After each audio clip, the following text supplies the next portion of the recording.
अध्यक्ष महोदया जी, मैं सबसे पहले राष्ट्रपति जी के प्रति आभार व्यक्त करना चाहता हूं। उन्होंने राष्ट्रपति अभिभाषण के माध्यम से न सिर्फ सदनों को लेकिन देश और दुनिया को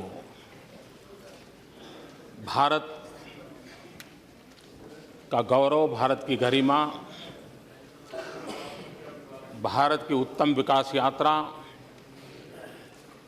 और विश्व की भारत के पास जो अपेक्षाएं हैं वो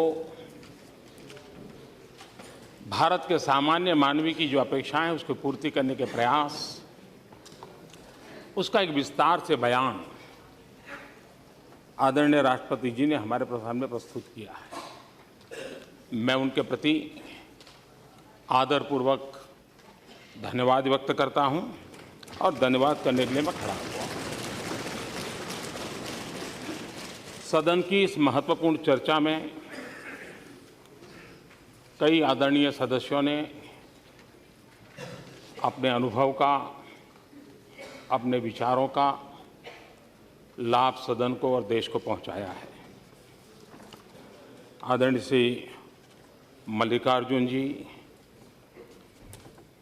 श्री वेंकैया नायडू जी, मीनाक्षी लेखी जी, हरसिमरत कौर जी, श्री पी नागराजन जी, श्रीमान सौगत राय, श्रीमान भर्तृहरि मेहताब जी, श्रीमान जितेंद्र रेड्डी जी, मोहम्मद सलीम जी, सुप्रिया सुले जी, मुलायम सिंह जी यादव जी, राहुल गांधी जी, अनुप्रिया पटेल जी, श्री रियो जी, श्री ओवैसी जी, कई वरिष्ठ आदरणीय महानुभावों ने अपने विचार रखे हैं। उन सभी को मैं धन्यवाद कहता हूं क्योंकि इस विचार को उन्होंने, इस चर्चा को सशक्त बनाने में, सुरेख बनाने में अपना योगदान किया है। मैं आज इस सदन में हम सभी सांसदों की तरफ से स्पीकर महोदय का भी धन्यवाद करना चाहता हूं, क्योंकि राष्ट्रपति जी के भाषण में संसद की कार्यवाही किस रूप में चलनी चाहिए, कैसा होना चाहिए, उसकी अपेक्षाएं व्यक्त की गई है। और ये अच्छी बात है कि हमने अपने बड़ों की सलाह माननी चाहिए, उनसे सलाह लेनी चाहिए। और राष्ट्रपति जी हमारे संवैधानिक व्यवस्था के सबसे बड़े पद पर हैं और उनकी सलाह हमने अवश्य माननी चाहिए। और मैं स्पीकर महोदय का विशेष रूप से इसलिए आभार व्यक्त करना चाहता हूं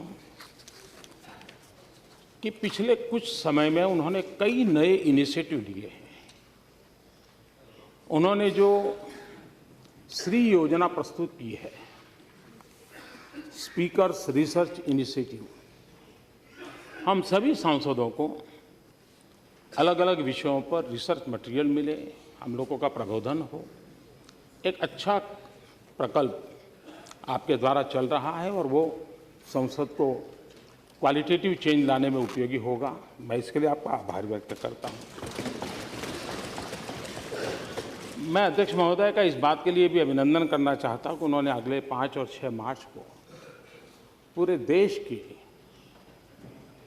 इलेक्टेड वीमेन मेंबर्स को, असेंबली एंड लोकसभा, उनका एक सर्वदलीय सम्मेलन की घोषणा की है, रचना की। और हमारे भूतपूर्व राष्ट्रपति जी समेत सभी महिला लीडर्स का उसमें मार्गदर्शन मिलने वाला है। विमेन एम्पावरमेंट की दिशा में, डिसीजन मेकिंग प्रोसेस में महिलाओं की भागीदारी को सुनिश्चित करने की दिशा में आपका एक अहम कदम है और मैं मानता हूँ ये हिंदुस्तान के संसदीय गतिविधि के साथ एक अच्छा कदम आपने उठाया है और सभी दलों ने सहयोग किया है। सबसे बड़ी बात है कि सभी दल के विभिन्न सांसद मिलकर के इसको कार्य योजना बना रहे हैं। एक बहुत ही अच्छा माहौल इसका तैयार हुआ है, इसके लिए मैं आपका आभार व्यक्त करता हूँ। उसी प्रकार से बीपीएसटी ट्रेनिंग प्रोग्राम जो नए हमारे सांसद चुन करके आए हैं उनकी लगातार प्रशिक्षण, उसमें भी काफ़ी अच्छा आपके द्वारा काम का ओरिएंटेशन प्रोग्राम चल रहे हैं। मैं इसके लिए भी आपका बहुत बहुत आभार व्यक्त करता हूँ। राष्ट्रपति जी ने कहा है कि सदन बहस के लिए होता है। हम देख रहे हैं कि देश पिछले दिनों सदन में जो हुआ उससे बहुत पीड़ित भी हैं, चिंतित भी हैं। और जब सदन नहीं चलता है तो सत्ता पक्ष का नुकसान तो बहुत कम होता है, देश का नुकसान बहुत होता है। लेकिन सबसे ज़्यादा नुकसान सांसदों का होता है, उसमें भी विपक्ष के सांसदों का होता है, क्योंकि उनको जनता की आवाज़ उठाने से रोका जाता है। और इसलिए संसद में कितने ही विरोधी विचार क्यों ना हो, कितने ही नाराज़गी क्यों ना हो, लेकिन वो प्रकट होना ये आवश्यकता है। सदन एक ऐसा फोरम है जहां तर्क रखे जाते हैं, जहां तीखे जवाब दिए जाते हैं। एक ऐसा फोरम है जहां सरकार पर सवाल किए जाते हैं। एक ऐसा फोरम है जहां सरकार को अपना बचाव करना होता है, अपने पक्ष में सफाई देनी होती है। बहस के दौरान किसी को बख्शा नहीं जाता और उसकी उम्मीद भी नहीं की जानी चाहिए। लेकिन बहस के दौरान अगर सदन की गरिमा और मर्यादा बनी रहे तो हम अपनी बात और मजबूती से रख पाएंगे और साथ ही साख भी बना पाएंगे। ये उपदेश नरेंद्र मोदी का नहीं है, ये भारत के भूतपूर्व प्रधानमंत्री श्रीमान राजीव गांधी का है।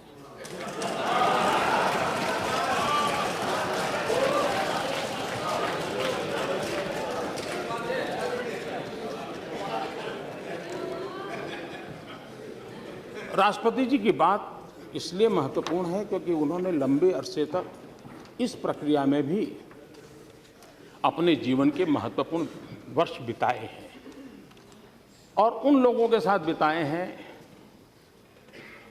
कि जिनसे ज़्यादा अपेक्षा बहुत स्वाभाविक है।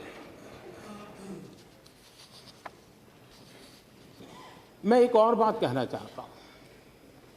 मैं इस सदन में मौजूद सभी दलों को अहम बिल पास कराने में मदद का न्योता देता हूं।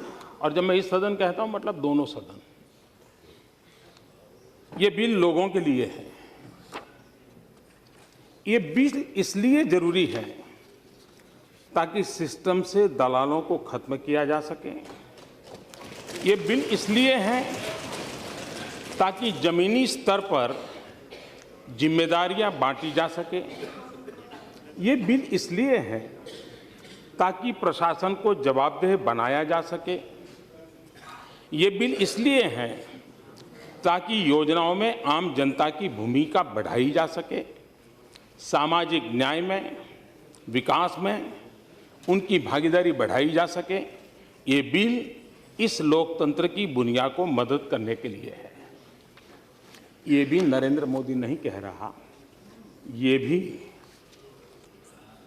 हमारे भूतपूर्व प्रधानमंत्री श्रीमान राजीव गांधी ने कहा है और हमने बड़ों की बात माननी चाहिए।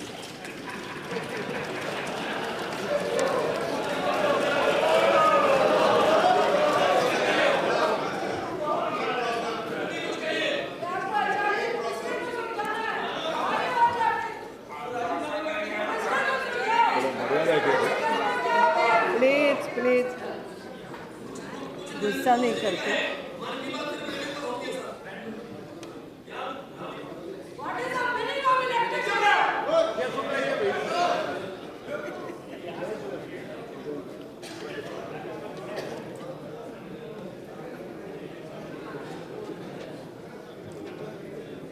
सदन को रोकने के संबंध में कुछ बातों की चर्चा जरूरी लगती है।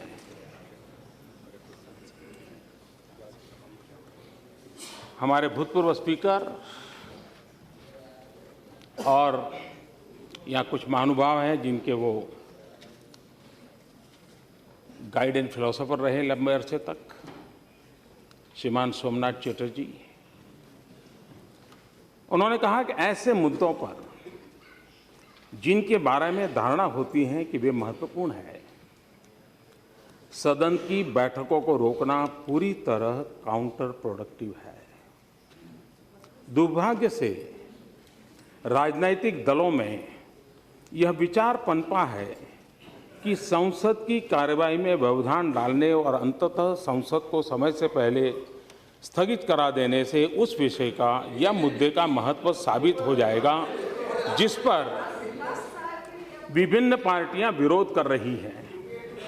संसद के कार्यों को बाधित करने को अगर देश के लोगों के खिलाफ युद्ध जैसा नहीं भी माने तो कम से कम संसदीय प्रणाली में आस्था की कमी तो मानना ही चाहिए। दुर्भाग्य से लगभग सभी राजनीतिक दल और यहाँ तक कि जो छोटे दल हैं उनका भी ऐसा ही विश्वास और नजरिया दिखाई दे रहा है।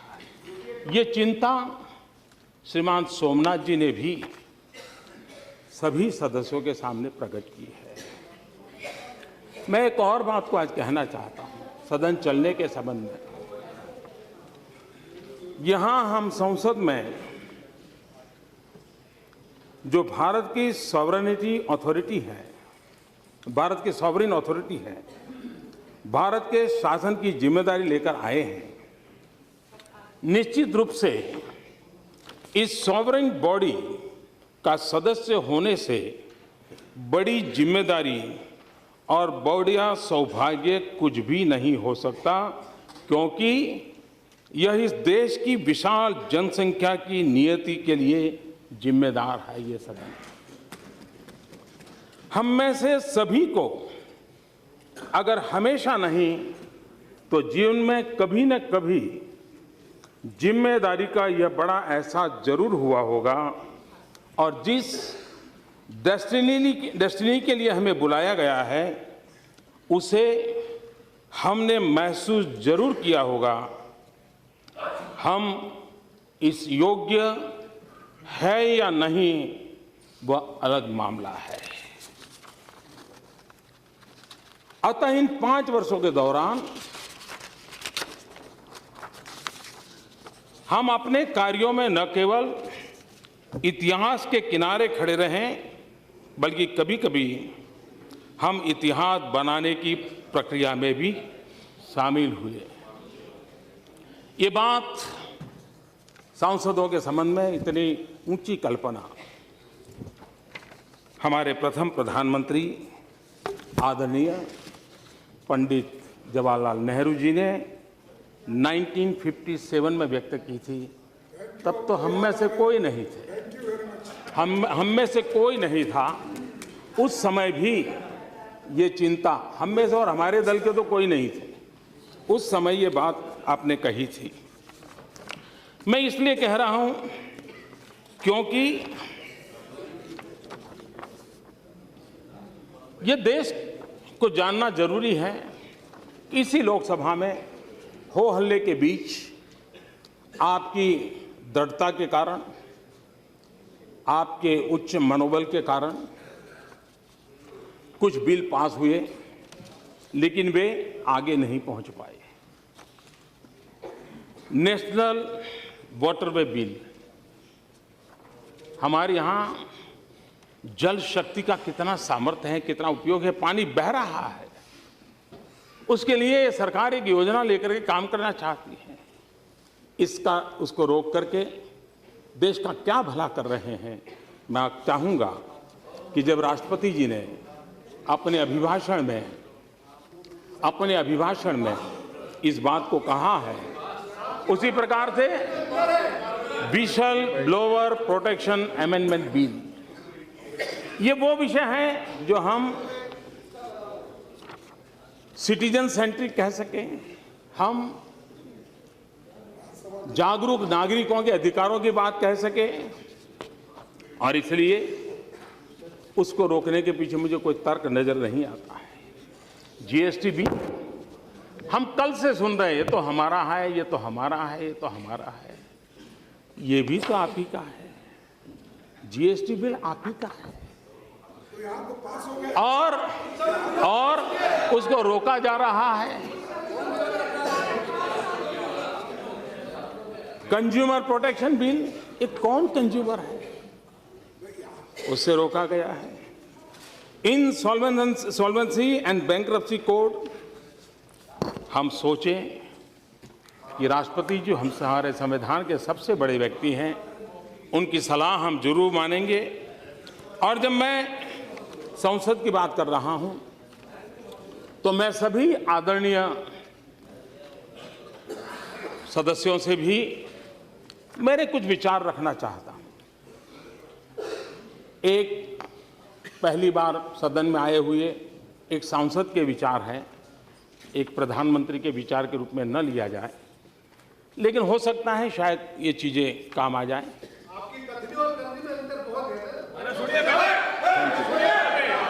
Thank you, thanks. मुझे बहुत प्रमाण पत्र 14 साल से मिल रहे, एक और से ही। मैं आपका बहुत आभारी हूं और सर झुका करके आपका आदर करता हूं। मेरा एक सुझाव है, आपने 5 और 6 के तो एक अच्छा कार्यक्रम की रचना की है। इस बार 8 मार्च को हमारा सदन चलता होगा, अंतर्राष्ट्रीय महिला दिवस है। उस समय का 8 मार्च का जो एजेंडा है वही रहे, लेकिन हम तय कर सकते हैं क्या कि 8 मार्च को सिर्फ हमारे वीमेन मेंबर ही बोलेंगे। हम हमारी संसदीय गतिविधि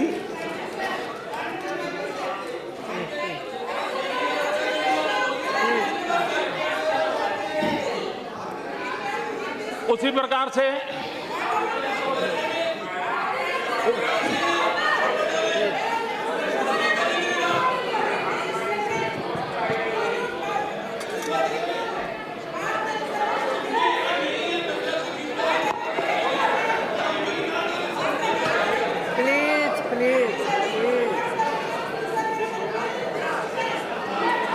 उसी प्रकार से हम बहुत समय, हमारे समय ऐसा था, आपके समय ऐसा है, आप ऐसे हैं, हम वैसे हैं, ये हम करते रहते हैं।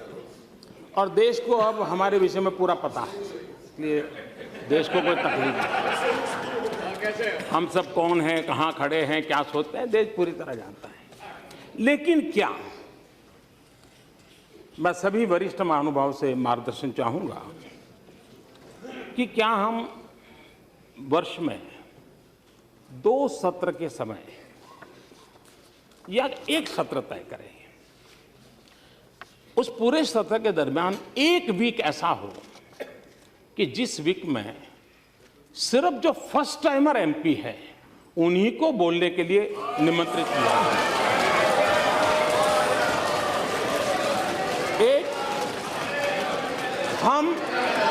हम इसलिए नहीं कि मैं फर्स्ट टाइमर हूं, इसलिए नहीं कि मैं फर्स्ट टाइमर हूं, लेकिन हमें एक ताजगी भरी हवा इस सदन में विचारों की आवश्यकता मुझे महसूस होती है। और मुझे भरोसा है, मैं जानता हूं जिस प्रकार से आपके कार्यक्रम में ये जो नए एमपी रुचि ले रहे हैं, इससे मुझे लगता है कि उनको अवसर देना चाहिए। वे देश के लिए बहुत सी चीजें नई हमारे सामने रख सकते हैं, उस पर हम कुछ कर सकते हैं। एक तीसरा मेरा प्लीज प्लीज, एक ऐसा इट इज नॉट प्रॉपर। तीसरा मेरा सुझाव है कि हमारे यहाँ यूनाइटेड नेशन ने अभी सस्टेनेबल डेवलपमेंट गोल सारे विश्व ने मिलकर के तय किया। हमारी सुषमा जी ने उसके लिए बहुत अच्छा शब्द दिया, टिकाऊ विकास लक्ष्य। हिंदी में उन्होंने अच्छा उसका ट्रांसलेशन किया, सस्टेनेबल। ये तय होता है, सरकारें जाती हैं, अपना व्यू रखती हैं। क्या कभी सदन के सभी लोग सैटरडे को एक दिन ज्यादा बैठें कभी, और एक सत्र के दरमियान 1 या 2 दिवस हम सब मिलकर के अंतर्राष्ट्रीय जगत में जो सस्टेनेबल डेवलपमेंट गोल तय हुए उसमें भारत की जो भूमिका है उसको चरितार्थ करने के लिए क्या कर सकते हैं, हम कोई बहस कर सकते हैं। हमारे अपने एजेंडा के काम है बहुत, लेकिन कोई पल हो जिसमें कोई राजनीति हो, सिर्फ राष्ट्रनीति, सिर्फ मानवतावाद, इसको लेकर के कुछ कर सकते हैं क्या? मैं आशा करूंगा कि इस पर सोचा जाए। उसी प्रकार से मैं 3 विषयों को, मैं 3 और बातों को आज आपके सामने प्रस्तुत करना चाहता हूं। सरकार ये हो या सरकार वो हो, लेकिन ये बात ना माननी पड़ेगी, भले शिक्षा ये राज्यों का विषय हो, लेकिन हमारी प्राथमिक शिक्षा का स्तर ये बहुत ही चिंता का विषय है, पीड़ा का विषय है। अगर हमारे देश की इन बालकों की जिंदगी पर हम ध्यान नहीं देंगे तो क्या होगा? उसी प्रकार से हम एनवायरमेंट, ग्लोबल वार्मिंग, COP21 ये सब करें, जरूर करेंगे, लेकिन पानी ये हमारे सामने एक बहुत बड़ा सामाजिक जिम्मेवारी का काम है। उसी प्रकार से एक विषय जिससे हम सब लोग डरते हैं, डरने के कारण भी हैं, मैं उसकी गहराई में जाना नहीं चाहता, लेकिन न्याय में विलंब न्याय न देने के बराबर ये हम सब बोलते हैं। आज भी हमारे लोअर कोर्ट में इतनी पेंडेंसी है, क्या कभी सदन में बैठ के हम उसके रास्ते क्या हो, कैसे उपाय निकालें, इस प्रकार के 1-2 विषय हम तय करें और 6 महीने के पहले तय करें।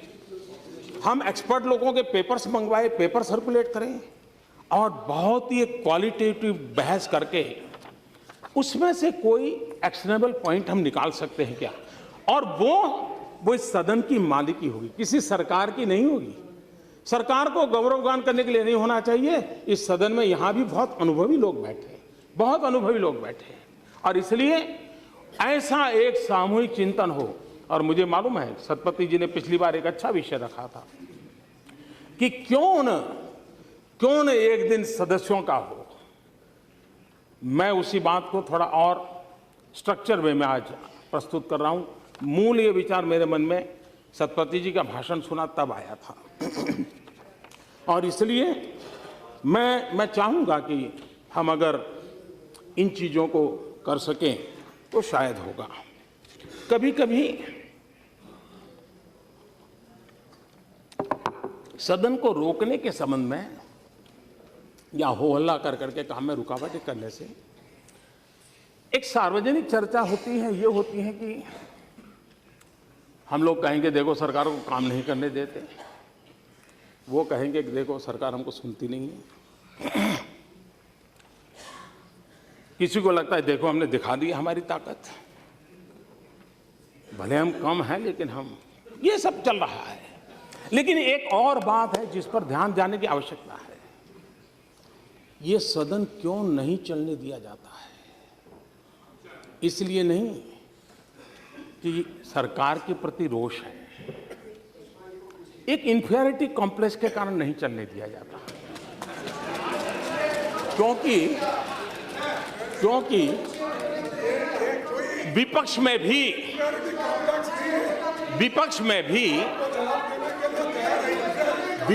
भी ऐसे होनहार सांसद है ऐसे तेजस्वी सांसद है और मैं मानता हूं उनको सुनना, उनके विचार अपने आप में एक बहुत बड़ी एसेट है। लेकिन अगर सदन चलेगा तो उनको बोलने का अवसर मिलेगा। अगर वो बनेंगे, बोलेंगे तो बहुत उनकी जय जयकार होगी। तब हमारा क्या होगा, ये चिंता सता रही है। ये इन्फेरिटी है कि विपक्ष के सामर्थ्यवान सांसद न बोल पाए, विपक्ष के सामर्थ्यवान सांसदों की प्रतिभा का परिचय देश को न हो। इसलिए ये सरकार को रोकने वाली बात तो अपनी जगह पे है, लेकिन विपक्ष में कोई ताकतवर बनना नहीं चाहिए, कोई होनहार दिखना नहीं चाहिए। इस इंफेरिटी कॉम्प्लेक्स का परिणाम है। इसलिए बहुत, अब जैसे इस बार संसद चला तो मैंने देखा कितने तेजस्वी लोग हैं हमारे पास, कितने शानदार विचार रखते हैं जी। पिछले 2 सदन में उनका कोई लाभ ही नहीं मिला। और इसलिए ये मैं समझता हूं कि बहुत आवश्यक है। और मैं देख रहा हूं कि बहुत स्टडी करके आते हैं। हमारे विपक्ष के भी छोटे छोटे दल के सदस्य हैं, 4 मेंबर होंगे, 3 मेंबर होंगे, और कुछ लोग मनोरंजन भी करवाते हैं।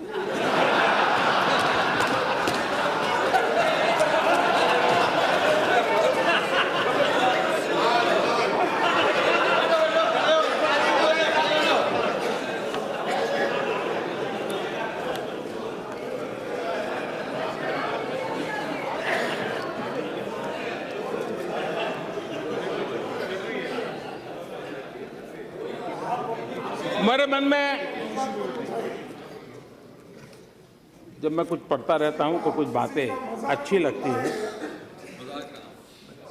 हम लोग किसी की मजाक नहीं उड़ानी चाहिए। मेक इन इंडिया की मजाक उड़ा रहे हैं ना, मेक इन इंडिया की मजाक उड़ा रहे हैं। ये मेक इन इंडिया देश के लिए है।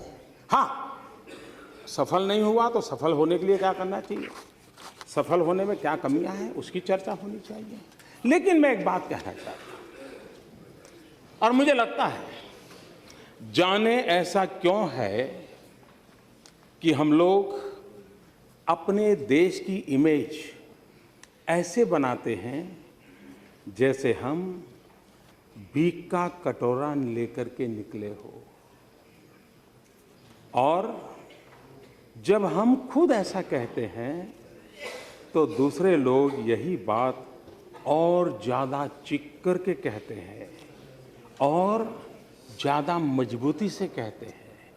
ये मैं नहीं कह रहा हूं, श्रीमती इंदिरा गांधी कह रही है। ये 1974 में इंद्रप्रस्थ कॉलेज में आपने, इंदिरा जी ने ये भाषण किया था। और इसलिए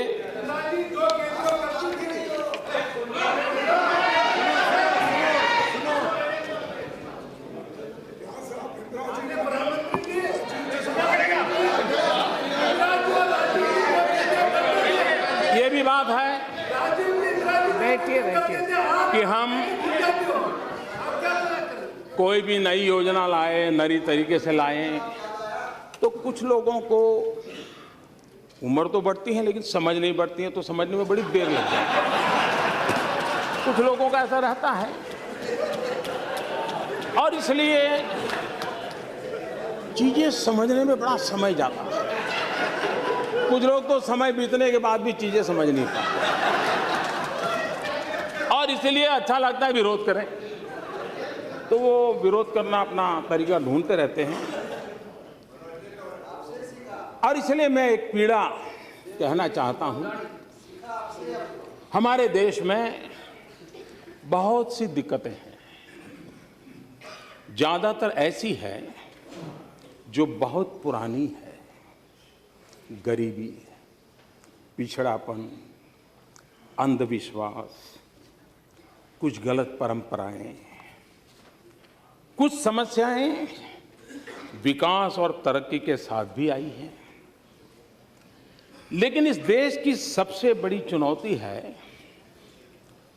तेजी से हो रहे बदलाव का विरोध।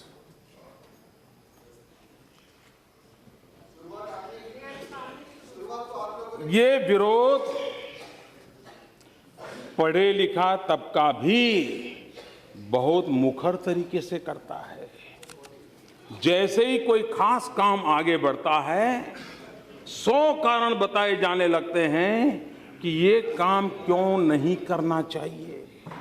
मुझे लगता है कि एक मजबूत और ऊंची दीवार ने हम सबको चारों तरफ से घेर के रखा है।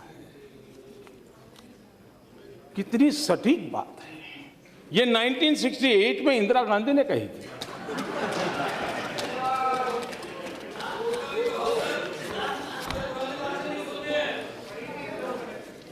यहां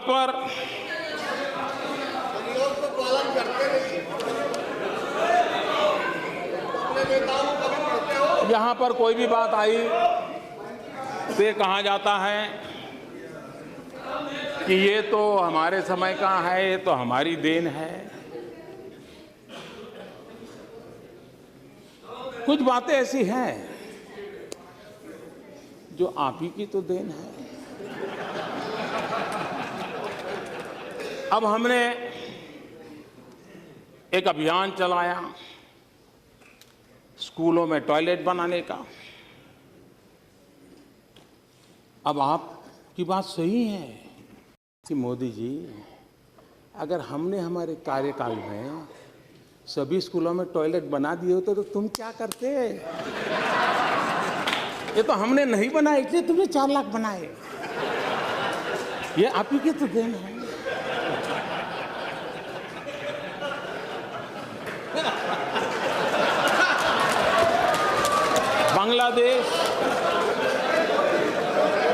बांग्लादेश की सीमा का विवाद, इतने दशकों के बाद बांग्लादेश सीमा का विवाद सुलझा। आप कह सकते हैं देखो, हमने अगर हमारे कार्यकाल में कर दिया होता तो मोदी, तुम्हारा अचीवमेंट कहाँ होता है? ये तो तुम्हारे लिए हमने छोड़ के गए थे, आप ही की तो देन है। अब आप ही की तो देन है। 18,000 गांव, 18,000 गांव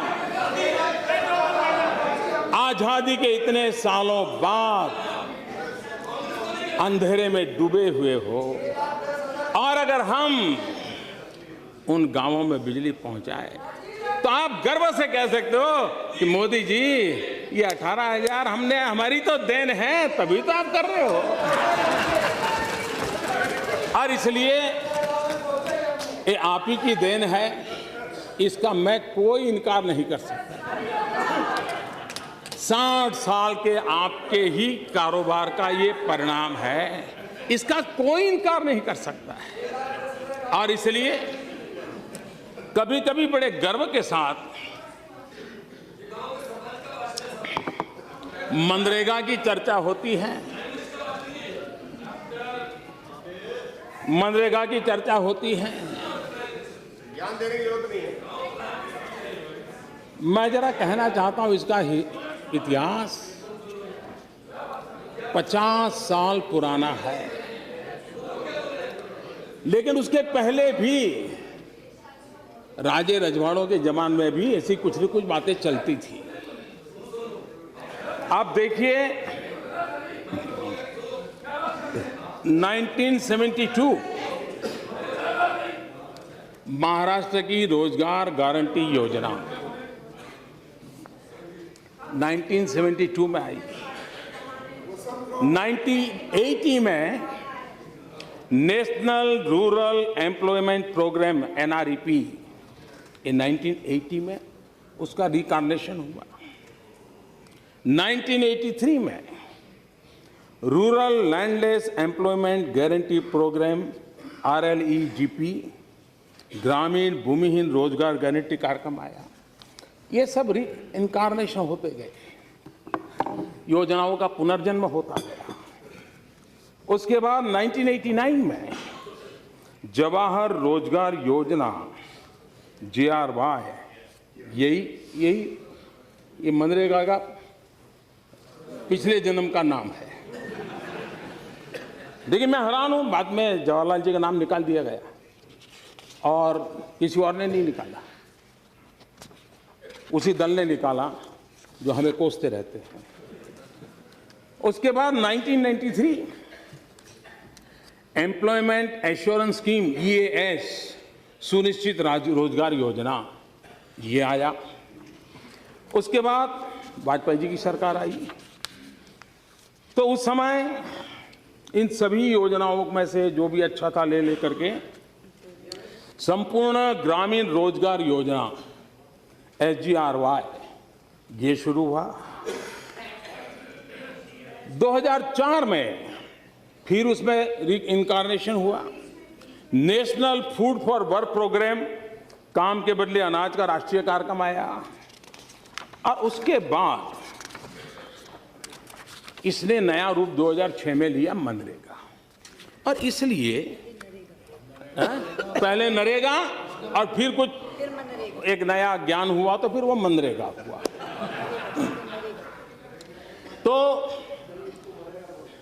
ये गरीबों की भलाई के लिए कुछ न कुछ योजनाएं लगातार चलती रही है। ये बात सही है कि आप बड़े सीना तान करके कह सकते हो कि मोदी जी, चुनाव में भाषण करना अलग चीज है, तुम कहते हो गरीबी हटाओगे, लेकिन तुम्हें मालूम नहीं हम कौन है। अरे हमने गरीबी की जड़ें इतनी जमा दी हैं, इतनी जमा दी है। मोदी तुम उखड़ जाओगे लेकिन इसे उखाड़ नहीं पाओगे। ये बात सही है कि मुझे यहाँ आने के बाद पता चला कि इतनी जड़ें जमाई है आपने, इतनी जड़ें जमाई है आपने। और इसलिए मैंने पिछली बार भी कहा था, इस बात का कोई इनकार नहीं करेगा कि इस देश के 60 साल के कार्यकाल में अगर हम गरीबों का भला कर पाए होते तो आज मेरे देश के गरीबों को मिट्टी उठाने के लिए, गड्ढा खोदने के लिए मजबूर नहीं होना पड़ा। ये हमारा सफलता का स्मारक नहीं है, ये हम सबको स्वीकार करना होगा। और इसलिए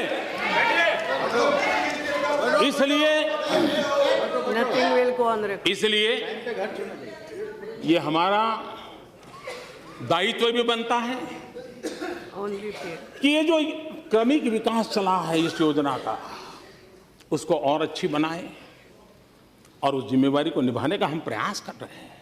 लेकिन ये बात स्वीकार करनी होगी कि हम उस हालत पर देश को लाए हैं, इवन स्किल लेबर को भी अनस्किल होने में मजा आने लगा है। और इसलिए मैं जब कहता हूं कि हमारी विफलताओं का स्मारक है, इसका मतलब यही है कि गरीबी न होती तो इस नरेगा या मनरेगा की जरूरत नहीं होती।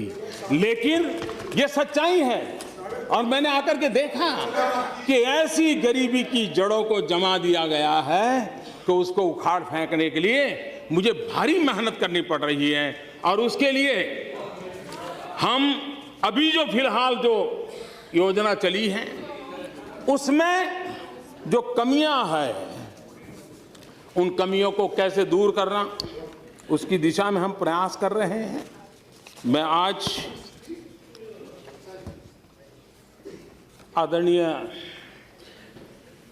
खड़गे जी ने कहा था कि मनरेगा में भ्रष्टाचार बहुत है। मैं आपके साथ 1000% सहमत हूं, मुझे इसका कोई विरोध नहीं है। आप 2012 के CAG की रिपोर्ट को देख लीजिए, क्या ऑब्जर्वेशन किए हैं, कैसे भ्रष्टाचार ने इसके साथ जड़ें जमा दी हैं, कैसे गरीबों के नाम पर रुपये लूटे जा रहे हैं, इसकी उसमें चर्चा है। 2012 के CAG रिपोर्ट में चर्चा है। और इसलिए हमने उसमें से कुछ सीखने का प्रयास किया है और हम बहुत कुछ सीखना चाहते हैं। और सीखने का प्रयास करके उसमें जो चीजें थी उसमें से बाहर निकाल करके फुल प्रूफ कैसे बने, जरूरतमंदों को कैसे मिले, उस पर काम करेंगे। CAG ने एक बहुत बड़ा ऑब्जर्वेशन किया है और वो चौंकाने वाला है।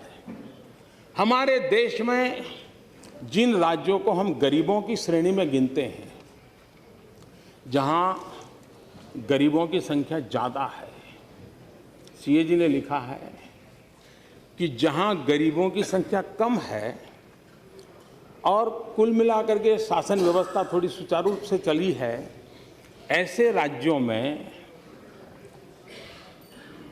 नरेगा का, मनरेगा का मैक्सिमम उपयोग हुआ है।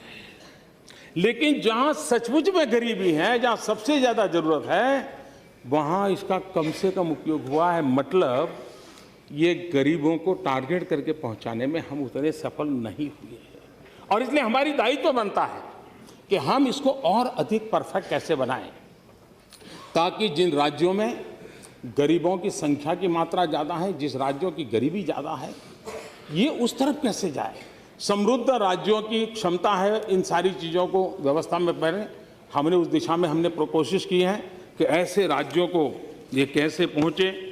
हमने जैम योजना के साथ जनधन, आधार एंड मोबाइल, ये पैसे डायरेक्ट बेनिफिशियरी को पाई, उसकी दिशा में बड़ा अभियान चलाया है। तो उसके कारण बिचौलियों की संख्या नष्ट करने में शायद हमें सफलता मिलेगी। और इसलिए मैं समझता हूं कि ये जिस मनरेगा का हम इतनी बड़ी तारीफ करते हैं, सीएजी ने कहा है कि 7 साल के बाद भी 5 राज्य ऐसे थे जिन्होंने रूल्स भी नहीं बनाए। और दुख इस बात का है कि उन 5 राज्यों में 4 वो थे जो इस मनरेगा के गीत गाते हैं, कि जिन्होंने 7 साल के बाद भी रूल्स नहीं बनाए थे। और इसलिए इवन यूनियन टेरिटरीज, उसमें भी ये कठिनाई ध्यान में आई है। उसी प्रकार से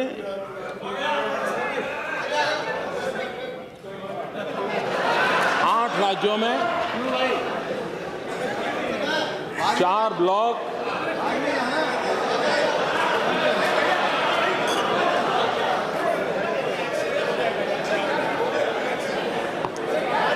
प्लीज ये ऐसा मत, प्लीज, नहीं, ये ठीक नहीं, प्लीज प्लीज, ये अच्छा नहीं, ये अच्छा नहीं।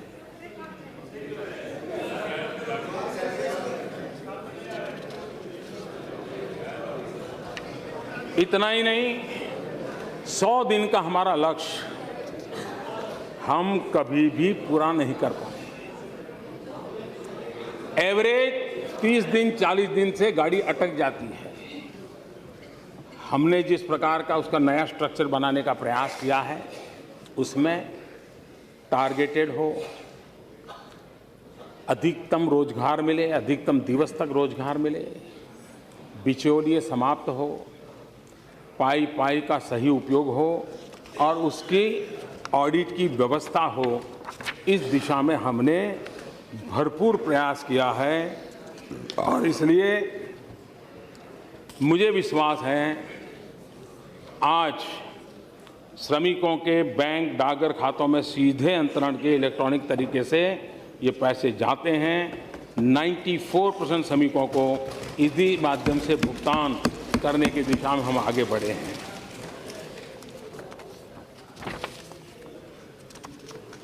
दूसरी तरफ कभी न कभी ये सदन सिर्फ इस ईर्ष्या भाव से काम करने के लिए नहीं है कि मेरे से तेरी सफेद ज्यादा, सर से ज्यादा सफेद क्यों है। ये ईर्ष्या भाव के लिए नहीं है। मैं मानता हूं जो आलोचना हो रही है हमारी, माननीय अध्यक्षा जी, आलोचना इस बात के लिए नहीं हो रही है कि हमने कुछ गलत किया है। चिंता इस बात की है कि तुम हमसे अच्छा क्यों कर रहे हो, कैसे कर रहे हो, ये चिंता का विषय सता रहा है और इसलिए परेशानी हो रही है। जो 60 साल में नहीं कर पाए वो आप कैसे कर लेते हो, ये चिंता का विषय है। और योजनाएं कैसी होती है, लंबे अरसे तक कैसा लाभ करती है, इस देश के इंटेलेक्चुअल क्लास को भी मैं निमंत्रित करता हूं कि 2 योजनाओं का एक कंपैरेटिव स्टडी करने की जरूरत है। एक अटल जी के समय शुरू हुई प्रधानमंत्री ग्रामीण सड़क योजना, और दूसरी ये हमारी मनरेगा। आप एनालिसिस देखोगे, प्रधानमंत्री ग्राम सड़क योजना का उन राज्यों को सबसे ज्यादा लाभ मिला है जो कुल मिलाकर के गरीबी की श्रेणी में आते हैं। रोड बनता है तो रोजगार भी आता है, रोड बनता है तो सुविधा भी आती है, और उसके कारण एजुकेशन में, हेल्थ में, व्यापार में भी एक बदलाव आया है। प्रधानमंत्री ग्राम सड़क योजना में भी भारत सरकार के पैसे गए, मनरेगा में भी गए, लेकिन एसेट क्रिएशन हुआ, और इसलिए उसमें से सीख करके हम मनरेगा को भी एसेट क्रिएशन के पर बल दे रहे हैं। उसमें भी पानी पर सबसे ज्यादा हम बल दे रहे हैं, और उसका परिणाम मिलेगा ऐसा मैं मानता हूं, और हम कोशिश कर रहे हैं। हमारे मल्लिकार्जुन जी ने फूड सिक्योरिटी बिल को लेकर के, एक्ट को लेकर के, और मैंने देखा है कि गुजरात की बात आए तो बड़ा ही मजा आ जाता है, बड़ा आनंद आ जाता है, और फिर कहने को और कुछ होता नहीं तो घूम फिर करके। तो ये आपकी बैंकरप्सी है, मैं जानता हूं कि आपके पास और कुछ है नहीं, लेकिन मैं बताना चाहता हूं जी, जिस राष्ट्रीय खाद्य सुरक्षा कानून के आप इतने गीत गाते हैं और हमें बार बार सुनाते हैं कि हम लाए, हम लाए, हम लाए, हम 2014 मई में आए। अध्यक्ष महोदय जी, मई 2014 तक सिर्फ 11 राज्यों ने हड़बड़ी में उसमें जो अपेक्षाएं थी ऐसी किसी व्यवस्था को पूर्त किए बिना कागज पे लिख दिया था कि स्वीकार करें। जिस बात को लेकर के हम इतनी बातें करते हैं उसकी ये दुर्दशा थी। इतना ही नहीं, आज मैं अभी जो खड़ा हुआ हूं ना, तब की मैं बात बताना चाहता हूं। आज भी 4 राज्य ऐसे हैं, कुल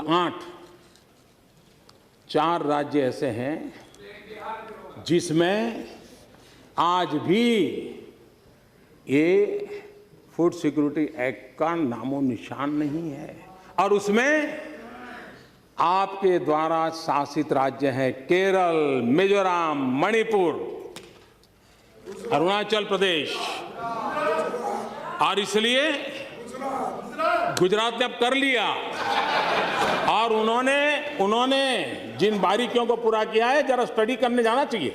आपने जाना, आपकी एक पूरी टीम भेजिए। आप केरल में चुनाव में जा रहे हो, आप जिस ताम जाम से बातें कर रहे हो, केरल की जनता आपसे जवाब मांगेगी कि आपने ये जिस एक्ट को लेकर के इतनी बड़ी बातें की, केरल उस एक्ट से वंचित क्यों रखा है, अरुणाचल प्रदेश क्यों रखा था, मिजोरम क्यों रखा था, मणिपुर क्यों रखा था।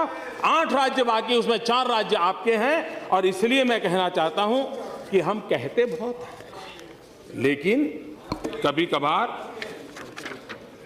कभी आप सभी महानुभाव,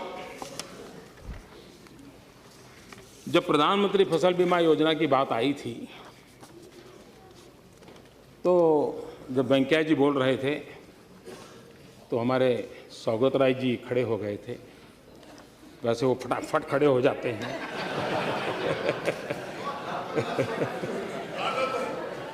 और जब वो खड़े हो जाते हैं तो उनके दल वाले भी देखते क्या करेंगे, बता रही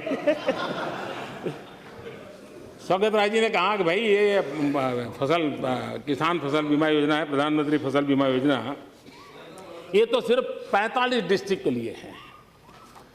तो एक जानकारी के लिए मैं कहना चाहता हूं सौगत राय, ये 1 अप्रैल से देश के सभी गांव, सभी किसानों के लिए लागू होगा।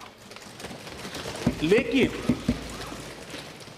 इस योजना की एक और ब्यूटी है जिसकी तरफ में आपका, और जो 45 जिलों में पायलट प्रोजेक्ट के रूप में हमने ली है। अब ये पायलट प्रोजेक्ट इसलिए है क्योंकि इसमें सफलता मिले ना मिले, लोगों को पसंद आए ना, 50 विषय होते हैं। हमने ये कहा है कि प्रधानमंत्री फसल बीमा योजना के साथ कोई 2 चीजें और इंश्योरेंस में आप जोड़ सकते हैं क्या, और उसके लिए हमने किसानों को 7 ऑल्टरनेट इन 45 जिलों में एक प्रायोगिक रूप में देने का तय किया। एक, प्रधानमंत्री जीवन ज्योति योजना, जीवन ज्योति बीमा योजना। दूसरी, प्रधानमंत्री सुरक्षा बीमा योजना। तीसरी, छात्र सुरक्षा योजना। चौथी, घर अग्नि दुर्घटना बीमा योजना। पांचवी, कृषि संयंत्र पंप सेट बीमा योजना। छठवीं, ट्रैक्टर बीमा योजना। और 7वीं, मोटर बाइक बीमा योजना। ये किसान के साथ जुड़ी हुई 7 चीजें हैं। अगर वो फसल बीमा के साथ क्या उसको सूट करता है इसमें से कोई 2 चीज लेना, तो कम प्रीमियम में उसको एक अतिरिक्त बेनिफिट मिल जाए, क्योंकि उसके पंप खराब हो जाते हैं। इसलिए प्रायोगिक रूप से इंश्योरेंस कंपनियों को जरूर दिक्कत हो रही है, लेकिन मैंने बड़ा आग्रह किया है। एक प्रयोग है, मैं सांसदों से भी आग्रह करूंगा कि इस पर वो जरा तरासें, अगर ठीक लगे तो आगे बढ़ाएंगे, नहीं लगा तो छोड़ देंगे। लेकिन इस दर्द में था 45 डिस्ट्रिक्ट वाला ट्रायल, वो प्रधानमंत्री फसल बीमा योजना से वो नहीं था। कभी कभी कहा जाता है कि ये तो हमारा था इतना, ये तो भैया मैं कैसे कह सकता हूँ, रेल मैंने शुरू की। आप कह सकते हैं, आप तो कुछ भी कह सकते हैं,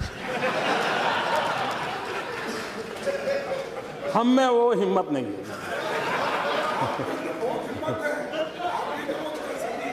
और इसलिए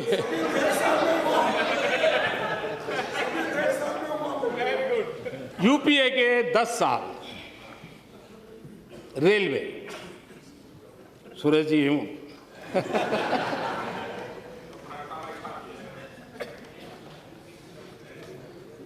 औसत सालाना खर्च रेलवे के डेवलपमेंट के लिए 9,291 करोड़ रुपीस। हमारे इस 2 साल में 32,587 crore rupees.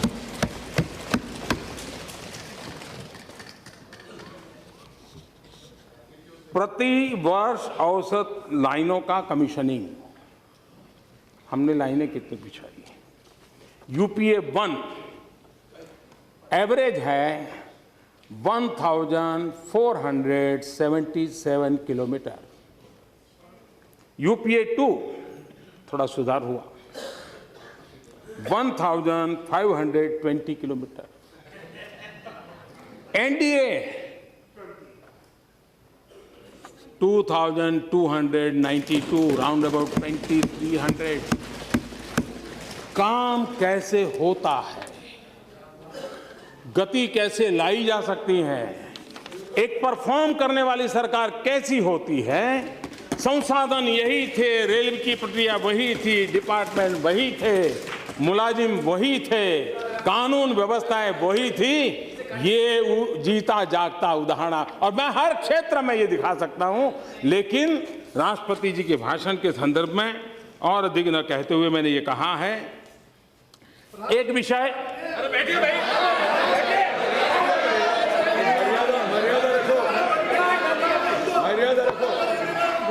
Madam Speaker, you have to name him. What is this?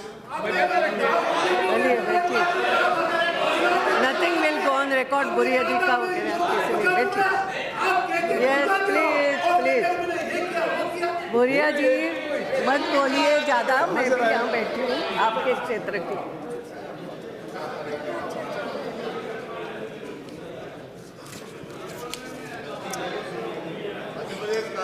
आदरणीय अध्यक्ष महोदया, एक बात हमेशा ही चर्चा में रहती है फाइनेंस के संबंध में, वो ये रहती है कि राज्यों को पैसा कम कर दिया, डिगना किया, फलाना किया। एक ऐसी पवित्र जगह है कि मुझे देश के सामने ये चीज़ें रखना बहुत ज़रूरी लगता है। 14वें वित्त आयोग की अनुशंसा के बाद 2015-16 से राज्यों को 2014-15 की तुलना में केंद्र से अधिक वित्तीय संसाधन दिए जा रहे हैं। राज्यों को वित्तीय संसाधन 3 मुख्य हेडिंग के अंतर्गत दिए जाते हैं। केंद्रीय करों में राज्य का सरकार का हिस्सा, नॉन प्लान ग्रांट्स एवं राज्यों के प्लान के लिए केंद्र की सहायता। केंद्र से राज्य सरकारों को वर्ष 2014-15 में कुल 6,78,819 करोड़ रुपए की राशि दी गई थी। रिवाइज्ड एस्टीमेट 2015-16 के अनुसार राज्यों को 8,20,133 करोड़ रुपए की राशि दी गई। 2015-16 की राशि 2014-15 की राशि से 1,41,314 करोड़ रुपए 1,41,314 करोड़ रुपए ज्यादा है। इन तीनों हेडिंग के अंतर्गत मिल रही राशि पिछले वर्ष की तुलना में 20.8% ज्यादा है। और इसलिए ये जो बिना कारण हकीकतों को न कहते हुए बिना कारण चीजें चलाने की जो कोशिश हो रही है, मैं समझता हूं कि उसको जरा समझने की आवश्यकता है। उसी प्रकार से हमारा देश लोकतंत्र से विश्वास करने वाला देश रहा है, लोकतंत्र के लिए प्रतिबद्ध देश रहा है। लेकिन हम जानते हैं इस देश में सार्वजनिक जीवन में हम सब लोग आंसरेबल हैं। कोई भी व्यक्ति हमें सवाल पूछ सकता है, पूछने का उसका हक है। लेकिन कुछ है जो जवाबदेह नहीं है, न ही कोई उनको पूछने की हिम्मत करता है, न ही उनको कुछ कहने की किसी की ताकत है। और जो करने जाते उनका क्या हाल होता है वो मैंने देख चुका हूं। लेकिन मैं घटना का सिर्फ जिक्र करना चाहता हूं, अर्थ आप लोग लगाइए। रशिया के राष्ट्र प्रमुख श्रीमान क्रुश्चेव जब स्टालिन की मृत्यु हो गई, वो उनके साथी थे, तो स्टालिन की मृत्यु के बाद ये जहां जाते थे क्रुश्चेव स्टालिन की बड़ी आलोचना करते थे, बहुत ही कठोर शब्दों में निंदा करते थे, कुछ भी कहते थे। और ये हर जगह पे वो करते थे। तो एक बार एक सभागृह में क्रुश्चेव अपनी बात बता रहे थे और स्टालिन को उन्होंने जम करके अपना ही पूर्व के नेता को उनकी मृत्यु के बाद बहुत कोसा। एक नौजवान खड़ा हो गया पीछे से, उसने कहा, मिस्टर क्रुश्चेव, मैं आपसे सवाल पूछना चाहता हूं। बोले, आप स्टालिन को इतनी गालियां दे रहे हो, इतना बदनाम कर रहे हो उसके विरुद्ध, जब वो जिंदा थे आप उनके साथ काम करते थे, तब आपने क्या किया? ये जो हालत पैदा हुई आपने क्या किया? सारे सभागृह में सन्नाटा छा गया। जब सभागृह में सन्नाटा छा गया और कुछ पल के बाद क्रुश्चेव ने कहा, जिसने सवाल खड़ा किया है वो जरा खड़े हो जाओ। वो खड़े हो गए। उन्होंने कहा, तुम्हें जवाब मिल गया? तुम जो आज कर पा रहे हो, स्टालिन के जमाने में मैं चाहता था लेकिन नहीं कर पाता था। और इसलिए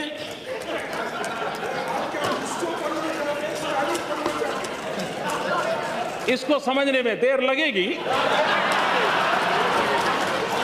लेकिन इसमें कोई बादाम काम नहीं आएगी।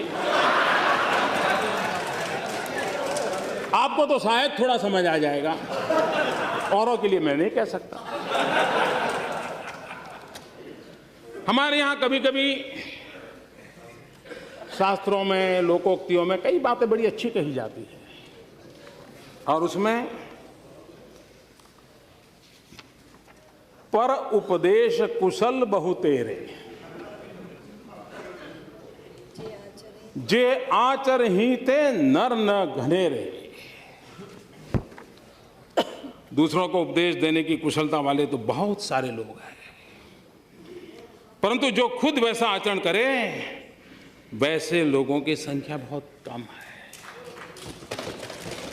मैं लगातार आप सबके द्वारा उपदेश सुनता रहा हूँ, सलाह सुनता रहा हूँ, आलोचना झेलता रहा हूँ, आलोचना से ज़्यादा आरोप सह रहा हूँ। ये सब चल रहा है और मुझे क्या हुआ है कि 14 साल के काम काफ़ी कुछ मैं इससे जीना सीख चुका हूँ इससे जीना सीख चुका हूँ। लेकिन ये देश उस बात को कभी नहीं भुला सकता है। अध्यक्ष महोदय, 27 सितंबर 2013 हमारे देश के सम्मानीय प्रधानमंत्री डॉक्टर मनमोहन सिंह जी अमेरिका में थे। अमेरिका के राष्ट्रपति के साथ उनका बायलैटरल टॉक होना था। देश के सम्मानीय नेता थे।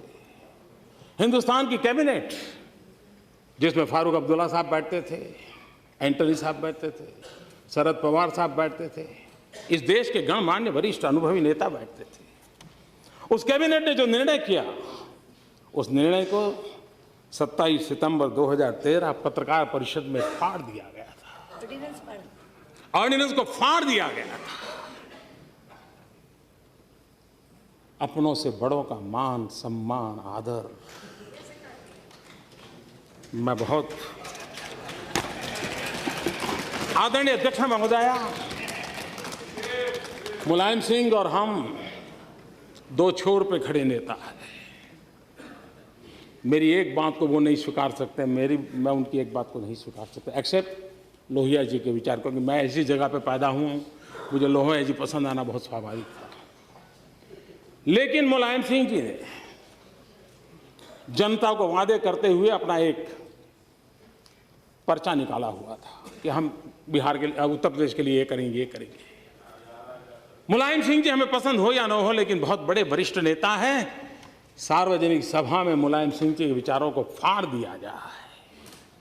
और फिर मुझे बार बार याद आता है, पर उपदेश कुशल बहु तेरे, जे आचार हितेंद्र न घनेरे।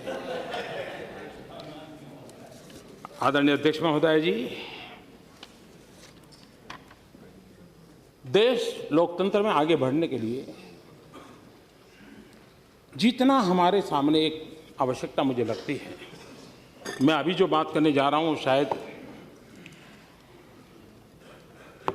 हम सबको पसंद आएगी।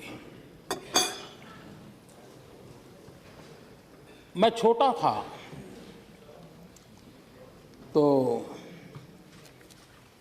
मैं जिस गांव में बड़ा हुआ, हमारे यहाँ एक एमएलए थे, वो कभी हारते ही नहीं थे, हम हमेशा जीतते थे।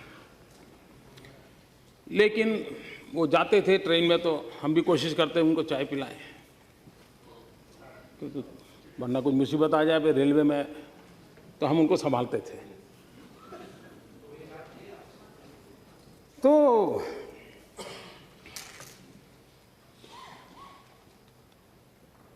हम देख रहे थे कि हमारे देश में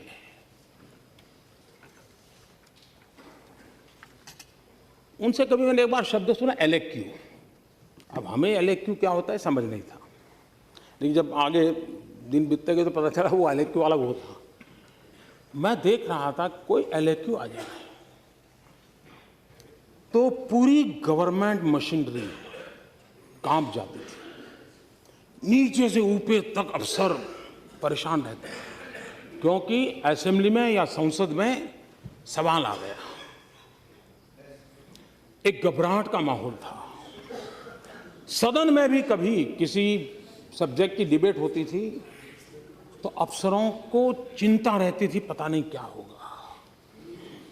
हमारे लोकतंत्र में और संसदीय कार्रवाई को हम कहां ले गए कि आज न हमारे सांसदों के सवालों से प्रशासन के किसी भी अफसर को पसीना आता हो, चिंता नहीं होती। हमने हमारी इस कार्यवाही को कहां ले गए कि हमारे अफसरों को कोई डर नहीं रहा है। ये सवाल इस सरकार का उस सरकार का नहीं है। कालक्रम से ये डिटोरिएशन हुआ है। जब संसद के अंदर भले ही प्रतिपक्ष का एक ही अकेला संसद क्यों ना हो, उसके दल का और कोई भी सदस्य ना हो, लेकिन सरकारी मुलाजिमों के लिए, गवर्नमेंट मशीनरी के लिए वो प्रधानमंत्री से कम नहीं हो सकता है।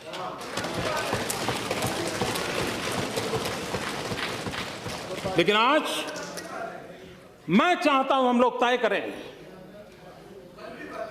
तू मैं हम करेंगे। आप मुझे कोसेंगे, मैं आपको कोसूंगा, और अफसर ताली बजाते हैं, मजा लेते हैं। यह लंबे अरसे की बीमारी आई है। इस सदन में विपक्ष का शब्द की उनके लिए महत्वपूर्ण हो। ये जनप्रतिनिधि है, ये देश के लोग हैं। ये स्थिति लानी है तो ये हम तू मैं करके जो स्कोरिंग करते हैं, मीडिया में छा जाते हैं, हमको लगता है हमने बहुत कुछ कर लिया, लेकिन अफसरशाही की अकाउंटेबिलिटी खत्म होती जा रही है। लोकतंत्र में हम लोग तो हर 5 साल जनता को हिसाब देंगे, आएंगे नहीं आएंगे चलता रहेगा, लेकिन उनका हिसाब लेने के लिए यही एक जगह है। और इसलिए हमारी संसदीय कार्यप्रणाली में हम सभी को, सभी सदस्यों को, एक क्यों न हो, वो प्रधानमंत्री से कम नहीं है। और इसलिए ये आवश्यक है कि हमारी एग्जीक्यूटिव की अकाउंटेबिलिटी कैसे हम बढ़ाएं। ये जब तक हम मिलकर के नहीं करेंगे, ये अकाउंटेबिलिटी संभव नहीं होगी। और तब एक सरकार को गालियां पड़ेगी, दूसरी सरकार आएगी, उनकी मजा लेना बंद नहीं होगा। हमारे सामने ये चुनौती है, मैं मानता हूं, और इस चुनौती को हमने पूरा करने की दिशा में एक सामूहिक प्रयास करना पड़ेगा। इसमें आपको भी ये भुगतना पड़ा है। मैं तो लंबे समय तक इस काम को करके आया हूं, तो मुझे मालूम है। मैं किसी का दोष नहीं देता हूं, लेकिन ये हम अखबार में क्या छपेगा उसकी चिंता में, तू मैं में लगे रहते हैं। उसके कारण लाखों मुलाजिम है, लाखों, अरबों खरबों रुपयों का तनख्वाह जा रहा है। योजनाओं की कमी नहीं है, न आपके समय कमी थी, न मेरे समय कमी है। सवाल यह है कि हम अकाउंटेबिलिटी को कैसे लाए। इस सदन में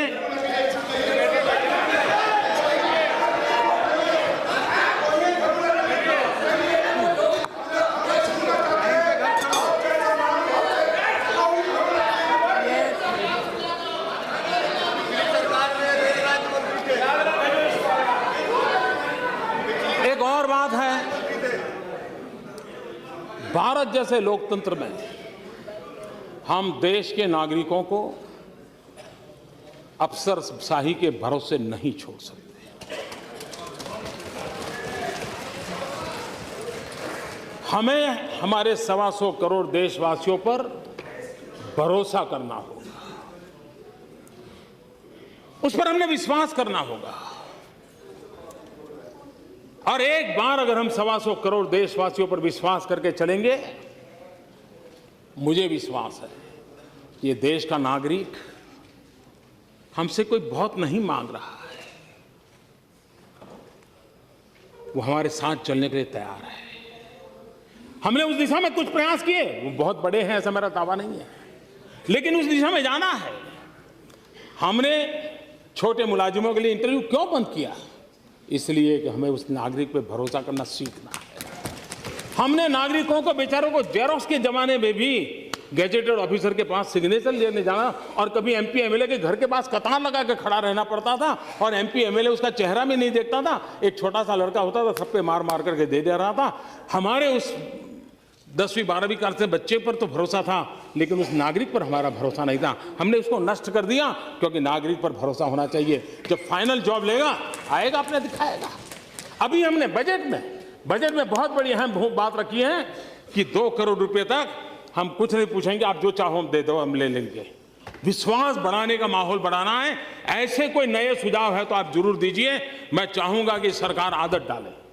ये सरकार को भी कल सुधरना चाहिए, इस सरकार में भी सुधार आने चाहिए और आपकी मदद के बिना नहीं आएंगे जी। आपकी मदद चाहिए मुझे, आप लोगों का साथ चाहिए, आपके अनुभव का मुझे लाभ चाहिए।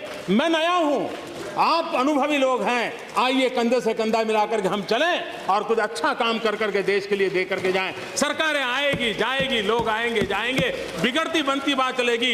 ये देश अजरा अमर है, देश रहने वाला है और देश की पूर्ति के लिए हम लोग काम करें। इसी एक अपेक्षा के साथ फिर एक बार राष्ट्रपति जी को आदरपूर्वक मैं अभिनंदन करता हूं, उनका धन्यवाद करता हूं। बहुत बहुत धन्यवाद।